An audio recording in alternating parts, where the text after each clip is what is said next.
यह उत्तर प्रदेश के सिद्धार्थ नगर से जुड़ी हुई है।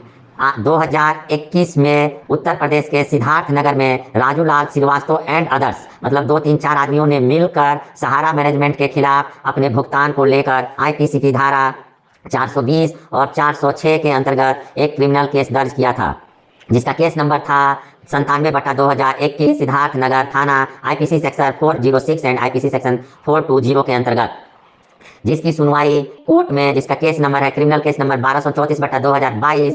इसी केस में ओपी श्रीवास्तव और स्वप्ना राय के खिलाफ चार्जशीट फाइल हुआ था और जहां उन्हें शुरू में समन जारी किया गया और फिर बाद में उन्हें नॉन अवेलेबल वारंट 8/5/2023 को जारी किया गया, नॉन अवेलेबल वारंट 19/9/2022 को जारी किया गया और उनके खिलाफ कुर्की का आदेश 8/5/2023 को जारी किया गया। जैसा कि आप लोगों को पता ही है कि कोई भी कोर्ट कुर्की का आदेश तब निकालता है जब अभियुक्त एब्सकॉन्डर हो जाता है, अर्थात फरार हो जाता है। कोर्ट के द्वारा बार बार समन करने के बाद, वारंट इशू करने के बावजूद भी ओपी श्रीवास्तव और स्वप्ना राय सिद्धार्थ नगर के कोर्ट में प्रेजेंट नहीं हो रहे थे। उनके खिलाफ अंत में कोर्ट को हार कर कुर्की जब्ती का आदेश निकालना पड़ा।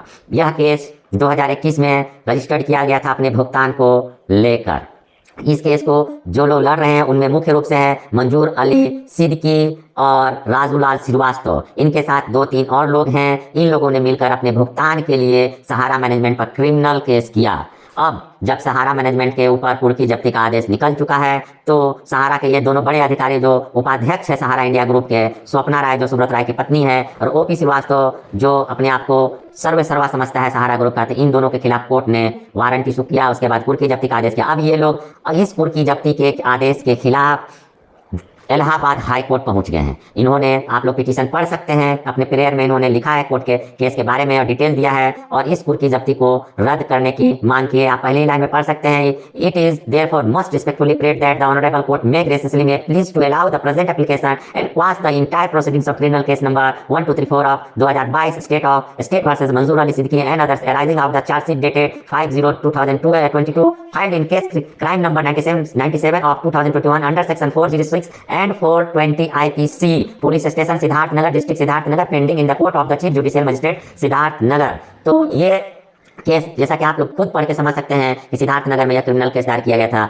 जिसमें ये लोगों के खिलाफ कुर्की जब्ती का आदेश निकला। अब आप समझ सकते हैं कि सहारा का जो गरीब निवेशक है, ठेला वाला है, खुंचा वाला है, दैनिक भोगी है, छोटे छोटे कामगार है या फिर middle class, lower middle class के जो लोग हैं, कितनी मुश्किल से अपना 1-1 रुपया पाई करके जमा किए थे सहारा में। अब जब ये लोग अपना भुगतान चाहते हैं तो सहारा मैनेजमेंट शुरू में तो कोर्ट में आता ही नहीं है। सिविल केस में तो ये लोग आते ही नहीं है। जब क्रिमिनल केस अब किया जा रहा है, इनके खिलाफ धोखाधड़ी, चीटिंग, फ्रॉड का केस किया जा रहा है, जैसा कि मैं अपने बहुत सारे वीडियो में बता चुका हूँ कि अब आपके पास अगर भुगतान पाने का सिर्फ एक ही रास्ता है कि आप सहारा मैनेजमेंट के खिलाफ क्रिमिनल केस कीजिए। और ऐसा ही केस अभी दिल्ली के 30,000 कोर्ट में चल रहा है जहां उन लोगों का एंटीसिपेटरी बेल पेंडिंग पड़ा हुआ है। अब उसी नेचर का सेम सेक्शन में, सेम आईपीसी के सेक्शन 420 406 में वैसा ही केस सिद्धार्थ नगर में भी अब सामने आया है। वहां पर भी अब कुर्की जब्ती का आदेश निकल चुका है। तो आप समझ सकते हैं, जब तक आप लोग क्रिमिनल केस नहीं कीजिएगा आपका पैसा नहीं मिलेगा। आप लोग अगर अकेले आपके पास पैसा नहीं तो आप लोग 5 आदमी 10 आदमी मिलकर समूह में जाकर सहारा मैनेजमेंट के खिलाफ क्रिमिनल केस कीजिए, तभी आपका भुगतान होगा। अब आप समझ सकते हैं कि गरीब निवेशकर्ता कितनी दूर तक इनसे लड़ाई लड़ सकता है। सिविल कोर्ट में थाने में एफआईआर होती है, थाना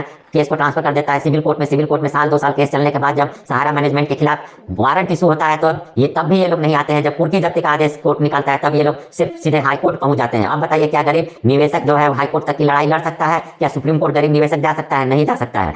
अब आप समझ सकते हैं कि किस प्रकार से सहारा मैनेजमेंट जानबूझकर लोगों का पैसा का भुगतान नहीं कर रहा है। आप देखिएगा वहां से भी जब इसे नहीं राहत मिलेगी तो जिस प्रकार 30,000 कोर्ट में 4.5 लाख रुपए देकर सेटलमेंट हुआ है, इस केस में भी आज नहीं तो कल भुगतान करने के बाद सहारा मैनेजमेंट भुगतान करेगा और उसके बाद ही उसे बेल मिलेगा। अब देखिएगा, भुगतान होगा और सेटलमेंट होगा तभी जाकर उन्हें बेल मिलेगा। तो अब आप लोगों के पास, गरीब निवेशकों के पास सिर्फ एक यही रास्ता है। अब मैं बार बार इन कोर्ट केस का इसलिए जिक्र करता हूं क्योंकि मैं आप लोगों को वास्तविकता और सच्चाई दिखाना चाहता हूं।